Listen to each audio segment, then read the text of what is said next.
all the members of this committee are present for today's meeting. So the first order of business will be to take a look at the minutes from the last regular meeting. You know what, John? We have to do roll call. Okay, let's do roll call. Yeah. You're correct. Yeah. Sorry about that. I didn't want you to speed up here, but. All right, so let's do a quick roll call of all attendees of the Investment Advisory Board meeting today. So you would call that. Okay. Say our names. Tony Badalamenti. Here. Sabrina Christian Bennett. Here. And Eileen. Stanek Is also present. Is also present. And John Kennedy. Good job. All right. And then I just need a second to look over Second? the minutes for. No. No, I need a second. I'll make. While she's looking, I'll make a Yeah. motion I'm to sorry. accept. Accept the minutes. Yes, I'm sorry. I just want to browse over them real quick.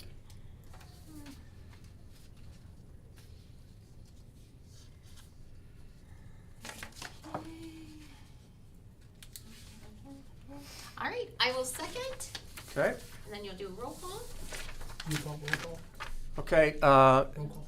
Do a roll call. Yep, you do it. Yes. Tony. Yes. Tony's is yes. Sabrina. Sabrina. Yes. Eileen. No, Eileen. She doesn't Oh, get okay. vote. She doesn't get John. vote. Okay. And Right. then you. So that's it. John Kennedy. Yes. Okay, motion passes. All right, now we're to Miss Eileen.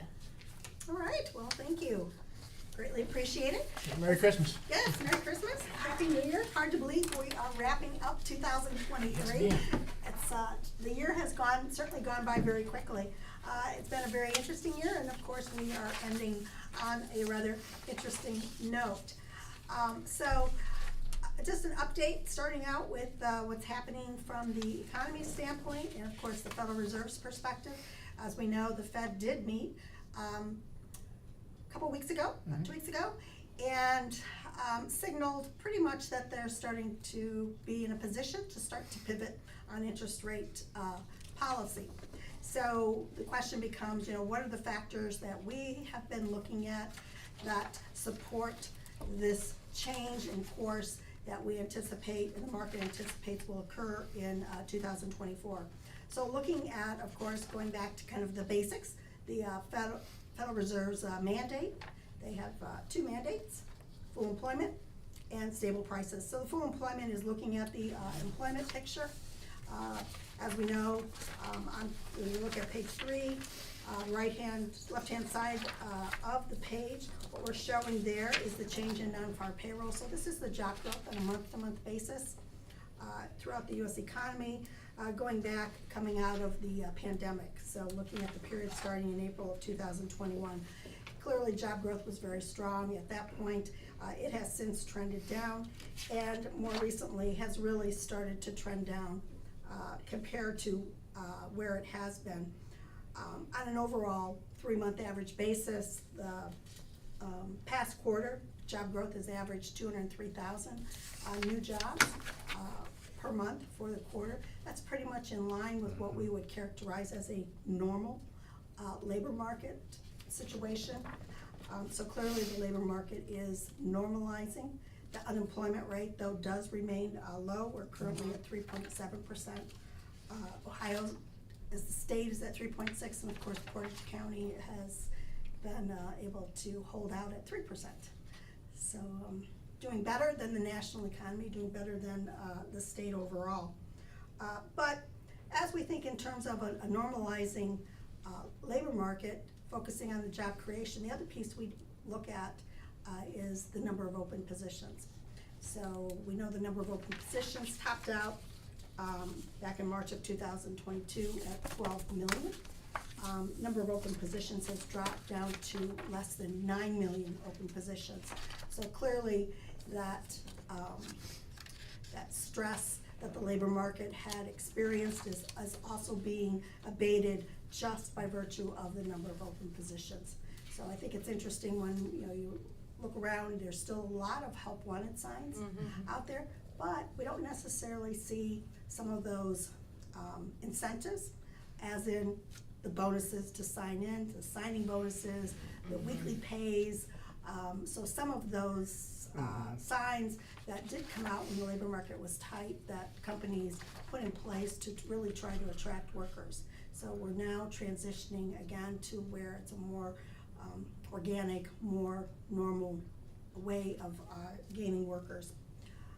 The flip side is the inflation picture. Of course, inflation, we look at the right-hand chart here, we're looking at the personal consumption expenditure index. That is the inflation measure that the Federal Reserve prefers. It's very similar to the consumer price index. The differences are that the consumer price index is based on the change in prices for a fixed basket of goods. The personal consumption expenditure index, the basket of goods changes as consumers change their spending. But as we can see here, looking at these trend lines, year over year, which is the turquoise line, the core excludes that volatile food and energy component. The inflation is running at a pace of around 3%. When we look at it, this measure over a 6-month period, so taking into consideration just the past 6 months change, and that is the green line, the inflation number is below the Fed's 2% target. Yeah. And then the 3%, the 3-month measure, which is the darker blue line, or black line maybe, that's just slightly above the Fed's 2% target. So no more rate increases? Correct. Yeah. That's what the Fed Good thing is. that election year coming up too. Yeah. Just perfect timing, I see. Right. Gas prices are going down. Well, that's, Interest is stabilizing. well, Okay. and you raise a very good point, because when we look at the Yeah. risk to the economy, it's like, okay, labor market's looking better. Inflation is, the path of inflation is headed in the right direction. We're about where the Fed wants it to be.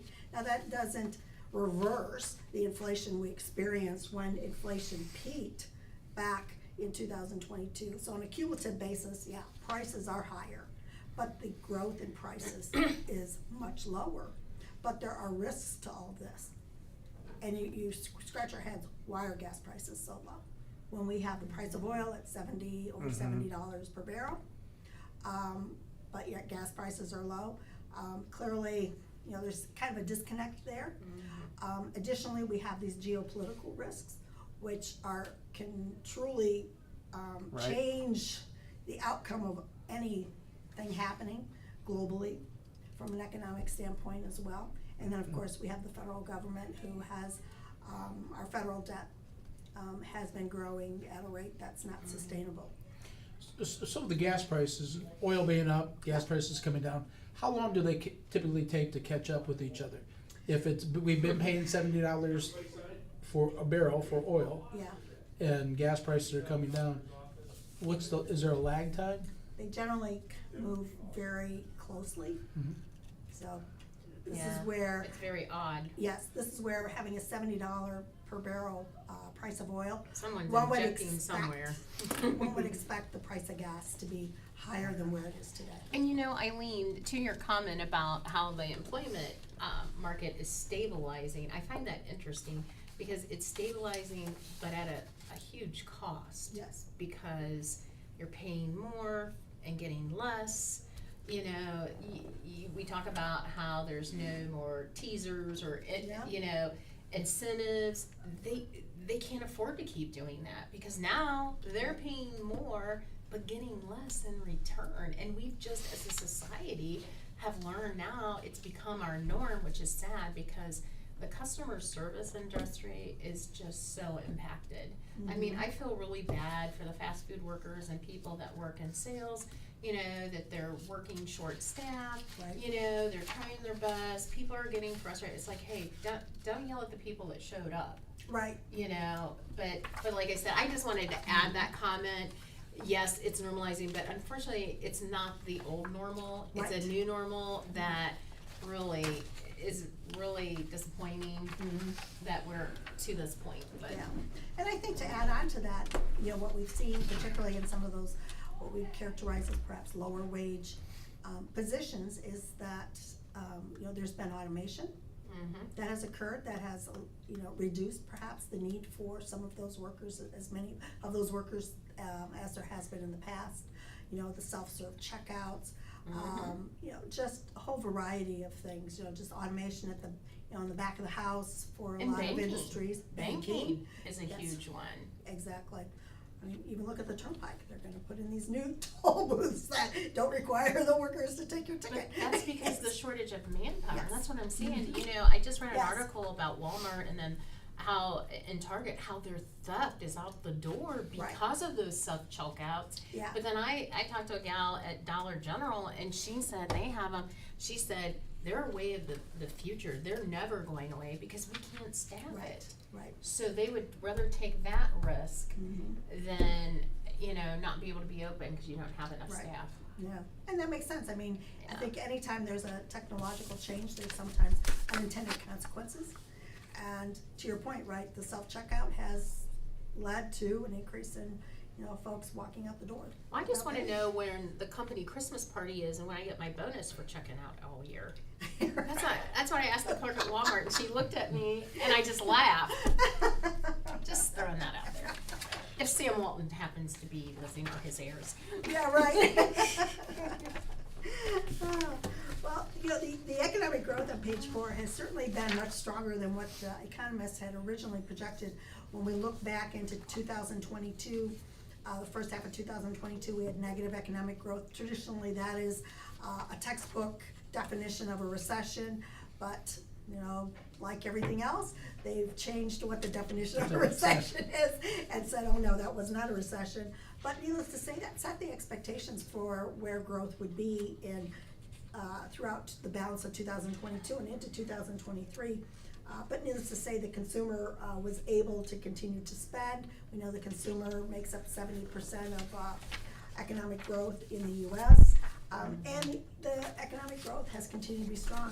While we don't have it on the chart here, but the third quarter of 2023 GDP growth was at 4.9%. So very strong economic growth here. Expectations for this fourth quarter is slower growth. When we think in terms of trend growth, generally what's necessary to just keep the economy in a state where it's not overheating or it's not contracting, that has traditionally been around 3%. So clearly.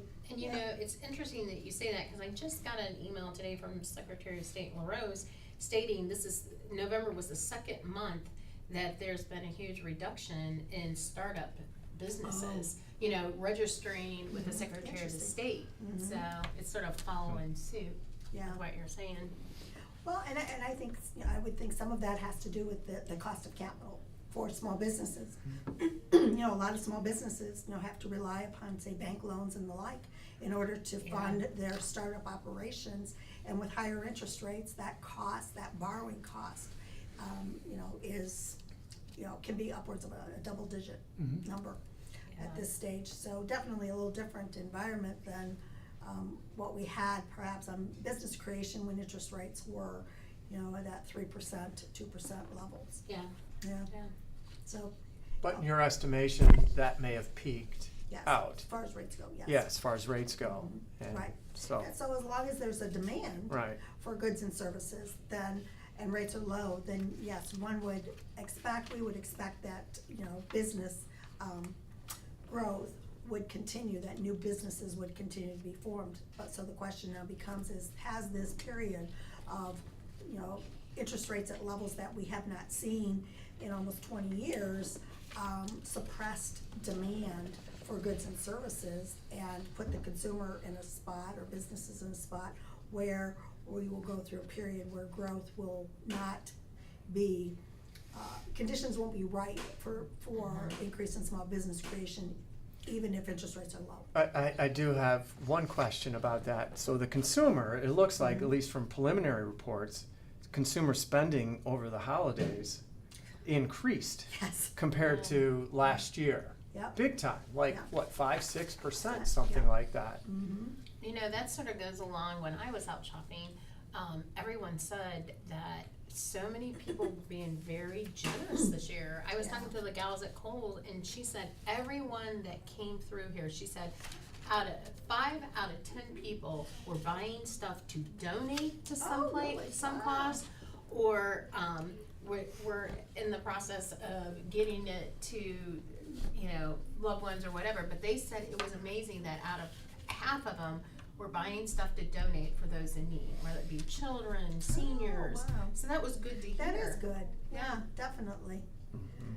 Yeah, as long as, yeah, I mean, consumer spending, we know is required, and, there still is a fair amount of money, with consumers, but unfortunately, we have this situation where we kind of have consumers that have a lot of cash and then consumers who are pinched. Well, I know I saw on the next page, Yes. the credit card Yes, debt is up. yes, and the delinquencies are rising.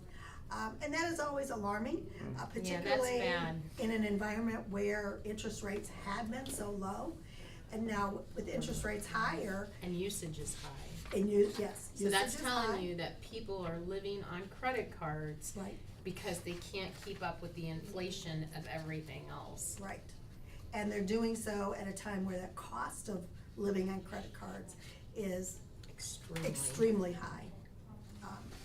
And so it's as though, this is the worst time to be carrying a balance on your credit card, but yet the consumer is continuing to pile up that debt. Mhm. And we think we're at this kind of point where, you know, it's very difficult for consumers, businesses, whatever, to adjust their lifestyles. Because that takes a behavioral change. And so we're not seeing that behavioral change within the consumer spending through the holiday season, but we're seeing the results of that consistency and consumer delinquencies. Another observation I had was, and I don't know if you've heard this as well, that low wage earners, their rate of wage has gone up at a higher clip than those of the middle income and higher income folks. And that's a first in a long time, isn't that right? Yes. Yeah. That we're seeing that? Right. And I think a lot of that has to do with, again, that shortage of workers in those spaces. Mhm. So there was And the a need. competition. Yeah, the Mhm. competition for those That's what jobs. drives it. That, you know, companies had to react and provide those wage increases as well. Right. Versus, right, the higher wage earners, the middle income, you know, there was a little more status quo. Right. And you know, the other thing is the minimum wage has gone up. Yes, that's That's As right, much, I exactly. mean, that's another driver for that. Mhm. Yeah, yeah, and then interestingly enough, you know, we've seen some increases in unionization as Mhm. well, Mhm. which also feeds into that, you know, of more bargaining power to Right. drive higher wages, higher total compensation packages, you know, so including healthcare and things of that nature. But yeah, clearly this, you know, this trend that we are seeing, you know, with particularly credit cards and auto loans is very, you know, disturbing. And of course, the auto loan delinquencies tends to be a little more concentrated in the lower income space versus, you know, the higher income space. But clearly, you know, with having credit card loans and auto delinquencies, you know, approaching 8%, getting back to levels exceeding, you know, kind of that lull that we had when interest rates were very low, you know, is Right. definitely at some point going to have an impact on the economic growth of the economy. And this is also another piece that whereas when we look at the outlook for economic growth in the US, our expectations are that growth will be slower because the consumer cannot maintain these levels. Now, the next page, page 6, as I said, we did have the Federal Reserve meet December 14th, so just 2 weeks ago. And they provided at that meeting their quarterly update on what they believe will be the appropriate level of that overnight rate, which is the dot plot. Each dot, of course, represents each member participants of the Federal Open Market Committee's forecast on where they believe would be the appropriate level of rates. So even just looking at 2023, back in September, the Fed was signaling that an additional rate hike would be, you know, likely. Fast forward 3 months, we get to December, and the Fed decides to not increase rates and to keep rates at their current level, which is that 5.25% to 5.5%. So the last rate hike that the Fed did enact was back in July. So that was like 5 months ago. So when we think in terms of, looking back historically, at the number of months from the time when the Fed has done their last rate hike to the point when they actually start to cut, that has on average been 145 days. So we are now on the other side of that average. So we're just at that point where the Fed has made it clear that, they're starting to talk about lowering rates. And so when we look at the dots here out in 2024, 25, and 26, we can see that, looking at the blue dots, that the trend of the expectations for rates are much lower rates in 2024, 25, and 26. Of course, the Fed's long-term goal is if inflation is back down to 2%, labor market is stable, and the economy is in kind of that Goldilocks spot, not too hot, not too cold, that an overnight rate of 2.5% would be appropriate. So clearly, we have a long ways to go from 5.25 to 5.5 down to 2.5%. But the Fed is starting to lay out what that could perhaps look like. Now, we want to keep in mind that the Fed issues their forecasts on a quarterly basis based off of a point in time. The market sets their expectations on a daily basis, on a per minute basis, based on data that they are seeing on a real-time basis. So when we compare this to the fact that, the Fed is saying, okay, in 2024, they think it may be appropriate to have 3 rate cuts in 2024, which would put us to 4 3/4, 4.5 to 4 3/4. The market is saying, oh, we think that's a little light. The market thinks that, in essence, the Fed will be in a position, due to the data, the economy, that 6 rate cuts will be warranted. So that would put us from that 5.25, 5.5, all the way down to 3 3/4 and 4%. Oh, I So, like those. I know. That would certainly help to bring mortgage rates down too. That's right. Which, Yep. which has been happening just by virtue of the fact that as the market anticipates what they believe the Fed will do, when the market anticipates the path of inflation, that impacts also those longer term rates that we see in the marketplace. So for instance, the 10-year US Treasury topped out at 5%. Today it's trading to yield around a 3.80. That's because the market is anticipating that, yes, the Fed is going to move rates lower on the front end of the yield curve, that inflation will stay down, that the US economy will soften, and that lower interest rates on a long-term basis are more appropriate for that scenario. And so, of course, that is what has contributed also to mortgage rates dropping, which is a plus for, of course, large section of the US economy. So clearly, we think 2024 is going to be a very pivotal year to see how the data plays out and how this forecast, how this outlook evolves based on the data. Will we experience 3 rate cuts? Will we experience 6 rate cuts? Will we experience somewhere in between? But as we have been, talking for the past couple, almost 2 years, we think, that this world of lower interest rates, it's eventually going to come. And so from an investment strategy standpoint, we want to lock in those rates for the county. So, soft landing. Will the Fed be able to avert a recession? This has been the most called out recession that hasn't occurred. It I certainly know. seems to be the case, right? For the Yes. last 2.5, 3 years, I think. Right, exactly. Going Yeah. forward, it doesn't seem like it's gonna happen either. Yeah, so the Fed usually goes too far too fast, and they usually do push the economy into recession. The Fed may have gotten it right. Maybe we shall see. We shall see. And this is where sometimes those outside risks that are outside of the control of the Fed come into play as well. It can change the data such that the path that the Fed is on may not be fast enough to lower rates, or on the reverse side, as we had seen when inflation started to pick up, the Fed's path of interest rates weren't able to move quick enough to slow that pace down. So, but you know, anecdotally, we know that the Fed does not have a good track record here. Yeah. So any questions on this section? Good so far. All right, so county's portfolio, flipping over to page 9. So here we sat at the end of November, 48 million in cash. Most of those funds are invested in combination of Star Ohio and home savings, so earning, of course, a great return as short-term interest rates are quite high. The securities portion of 167 million brings us to a total investment portfolio of 216 million. You know, so at this stage, when we look in terms of, you know, what's kind of that proper balance between cash and investments, we kind of have that rule of thumb of around 20% cash, 80% in the investment portfolio. So with a $216 million total position, you know, 20%, you know, is $43 million. We're at 48.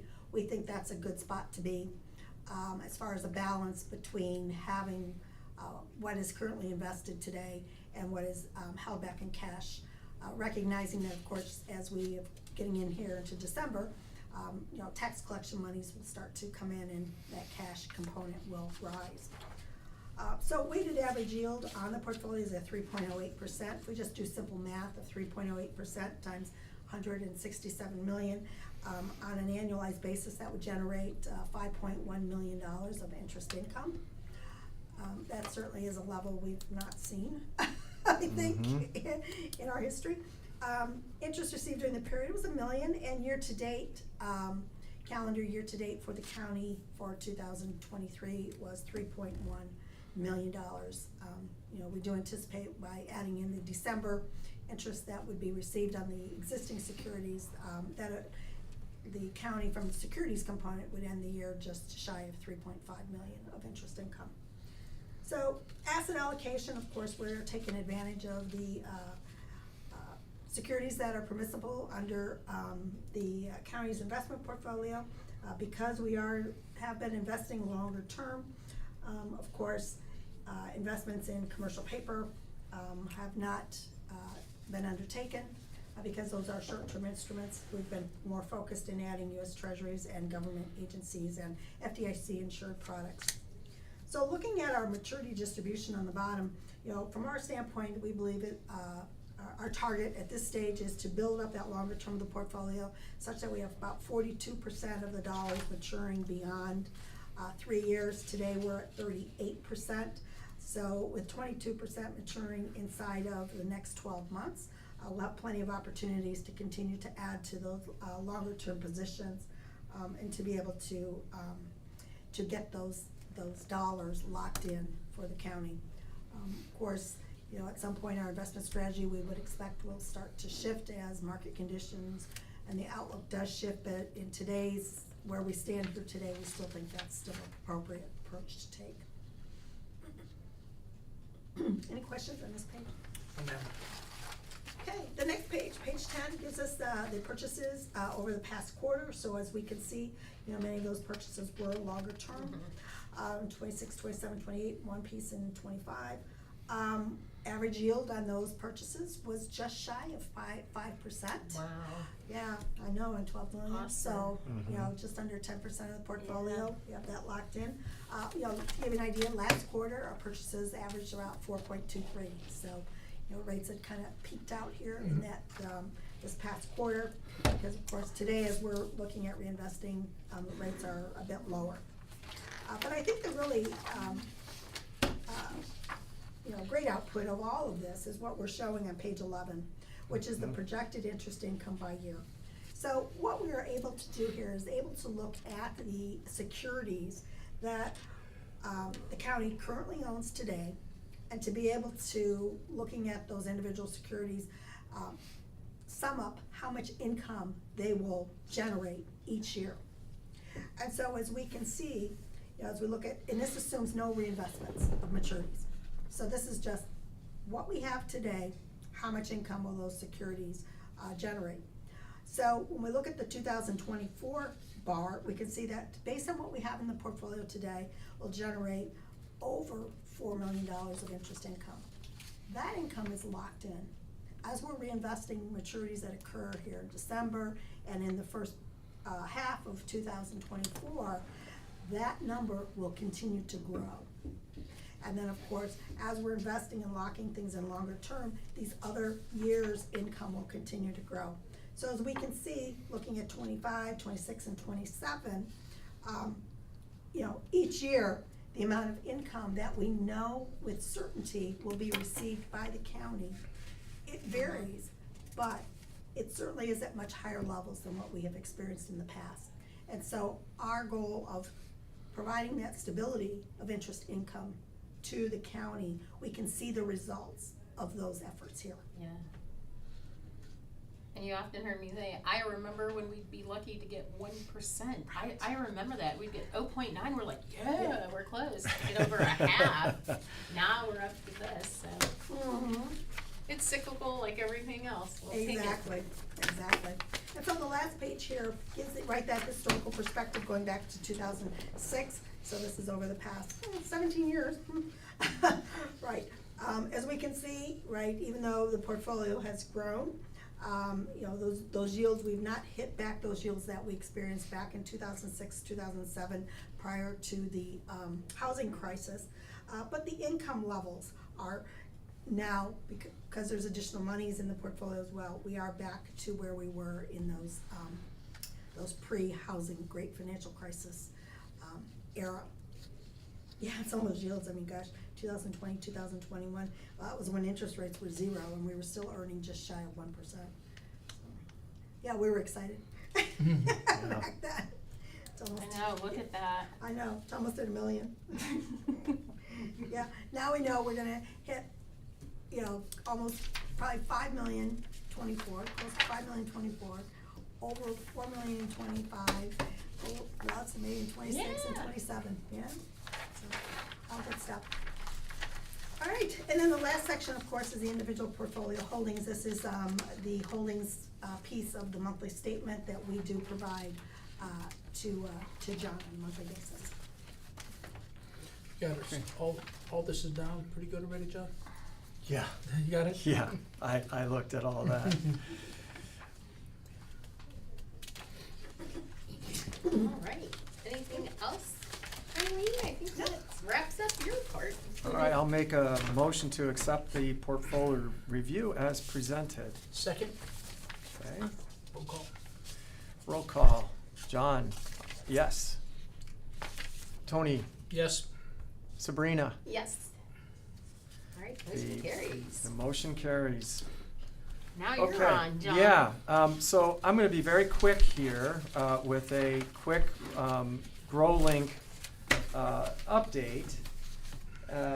And I think Brad had mentioned at one of the last meetings he participated in that, at some point we're going to need to replenish the amount of money, that is part of, the GrowLink, and our allocation will need to be updated there, because as of today, we are down to $3,150.13 in the GrowLink fund, and I'll share this with you guys. We do have some homeowners who have taken out smaller loans, one for $8,900 for a septic replacement, which you would expect, another for $14,000 for a new septic system. But a good chunk of these are related to the purchase of a dump truck, purchase of a tractor trailer, and whatnot. So the fund, we had a $250,000 loan for a dump truck. So a lot of the loans, it looks like, a lot of the recent loans are in the trucking sector. Yeah, And because we expanded the programs that we Right. would participate. There was the We have another farming, one? there was small businesses, the business component, and I know we had a couple truckings, and I thought, Yeah. I saw, yeah, here we go. Yep. Did we ever say what the goal was to leave in that account? Well, the goal is not to leave anything in it, Well, but Well, we're- year to we year, want to so, utilize Yeah. it. so when do Right. we replenish it? At the We beginning of the year? originally well, it hasn't been an issue. This is the first time it came up because for years it sat there. We had a slow start to it, and now when Brad came to us and we all approved for him to expand the uses for the fund, Yeah. that's where now it's an issue. We need to consider putting more funding into Right. the program. But my question is because these are like, in my eyes, long-term. Anything 5 years or more is considered long-term, and you'll see the majority of these are 5 years plus. I mean, we have a 4-year, we have a 4-year, but most of it is for businesses. There's only 2 of them that aren't 5 years or plus. Yeah, well, there's a couple more down below, but yeah, so the question is, John, Mm-hmm. and maybe Eileen can advise us on this, because like I said, this is the first time that It's we gone have down ever, to this. and it's because we expanded it because we wanted it to be used. It was just sitting there. I remember when we first started, we only had 3 million in it, and then we had three banks Three banks. that did it. We had Portage Community, Middlefield, and Hometown. Mhm. And Middlefield is no longer, They- No. Yeah, they dropped out. because they Yep. got sold and yeah. Right. So now we just have Portage and Hometown, which I believe Portage is really is utilizing really, it. yeah, Portage is the their big business. lender here. Yeah, Mhm. yeah. Yeah, so I know some of the things that John and I talked about is, currently, under the arrangement with the banks is, of course, as additional funds are dedicated to the program, they get deposited with the bank, in a certificate of deposit. Yeah. The bank is paying what is a very nominal rate on that deposit. Yeah. And of course, now that interest rates have risen, it may be warranted to have a conversation with the bank, if the decision is made to add funds to the program, that nominal rate be a little more competitive, compared to where rates are today. So that, in essence, the county, isn't penalized from an interest income standpoint too much. Yeah, But because then they're take- the one, I mean, Yes. well, that's the trade-off for them Yes. doing it, and then Right. they still get a base of 3% or something for these loans, but yet we're not getting hardly anything. Right. And we're the one that's What was it, putting point up- 25?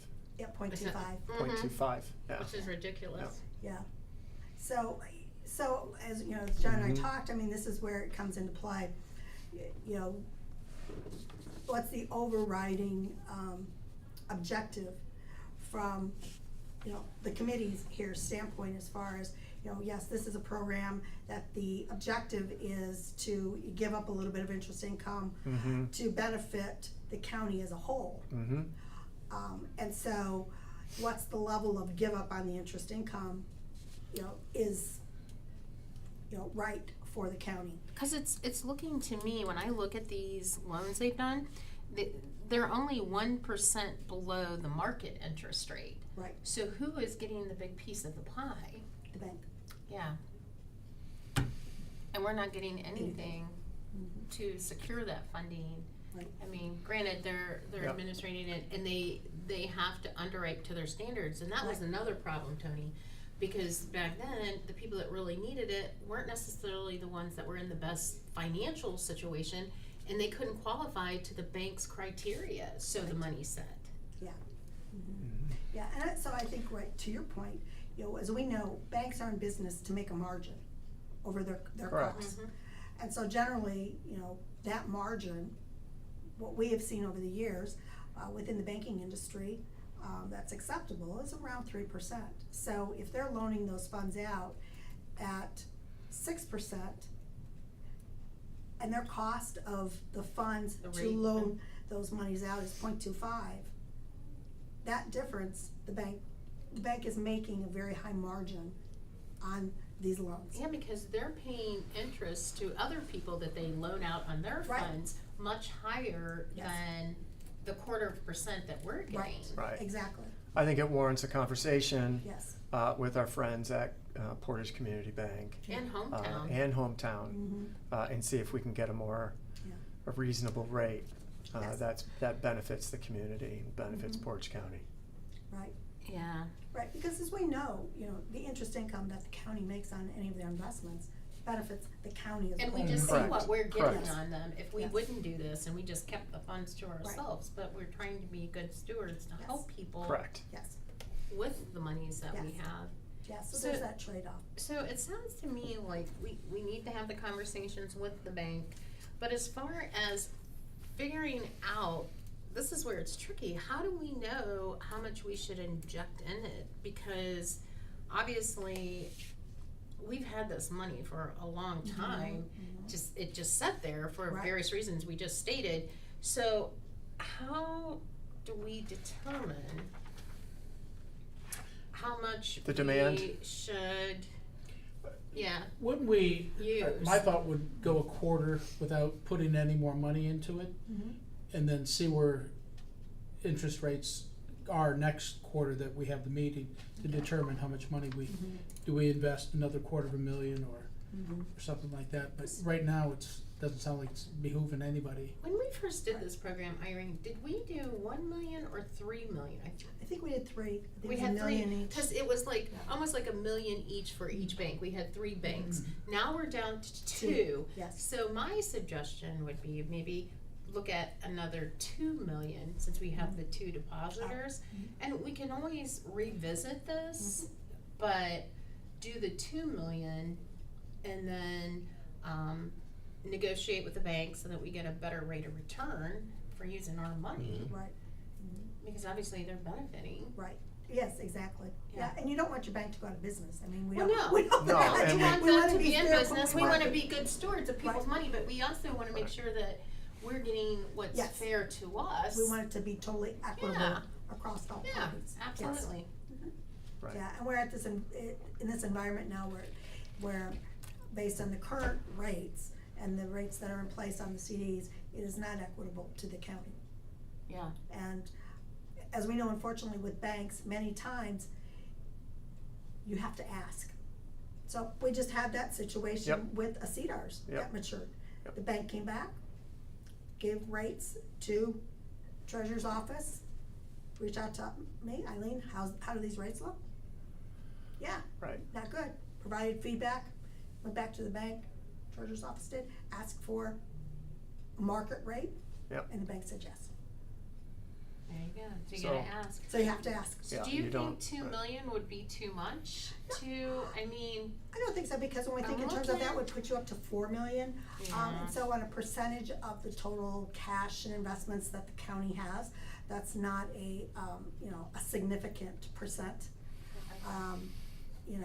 of the total dollars that the county has. And I think that's another factor too, is to perhaps consider, establishing, what percentage of the county's overall. funds. of the 216 cash available, or do we count the stuff that's secured, but we can't touch it? It Right. would really have to be more of the cash. It could be Or no? cash and investments. And yeah. investment, okay. Yeah, to say, okay, if we're always if we're comfortable with, supporting, through this GrowLink program or any type of lending program that, could be similarly, created at some point in time, if we are comfortable with committing, say, 2% of the county's funds, then we establish that kind of, that level, and then manage to that level. Does that sound fair? That sounds fair. Yeah. So what do you think that percentage would look like? Well, you know I'm gonna ask these questions. I know.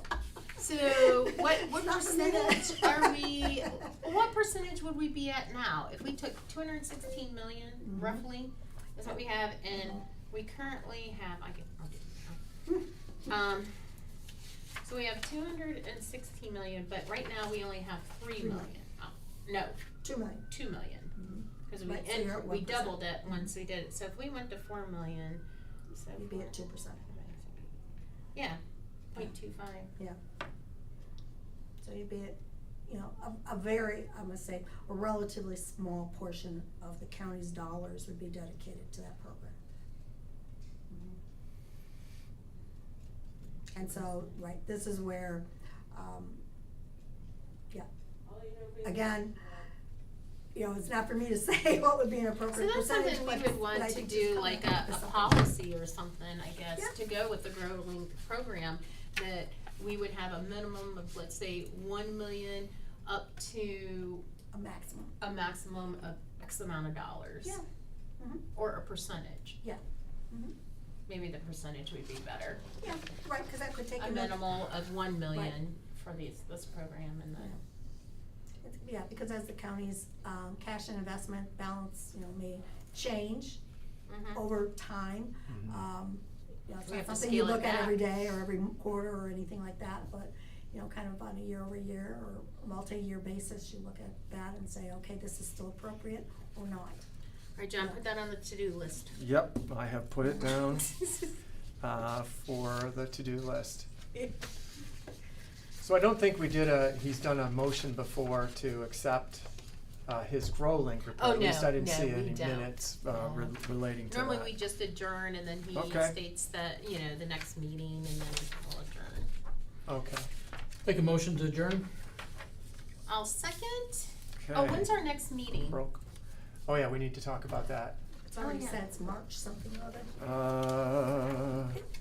And it will be the organizational meeting, so we'll be, presenting, if there's any update to the investment policy.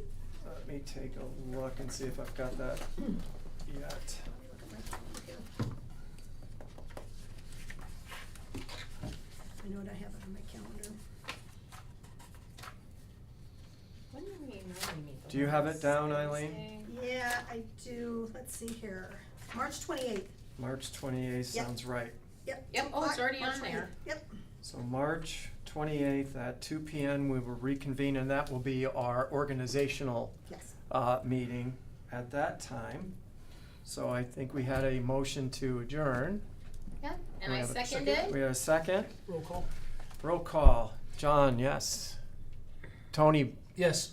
Sabrina. Oh, no, I wanna stay. Yes. Yes. Hearing no objections, this meeting is now in adjournment. Thank you for Thank you. 250. at 2:49. 49. We can stop the recording. Hold your breath there. You wanna Okay. press the Yeah. button? There we go. Well, I hope everyone has a happy New Year. Oh, absolutely. You had a great Christmas. Yeah, thanks, Eileen. We're ready to adjourn? I'll take my tissue. There's a trash can right there. Okay, thank you.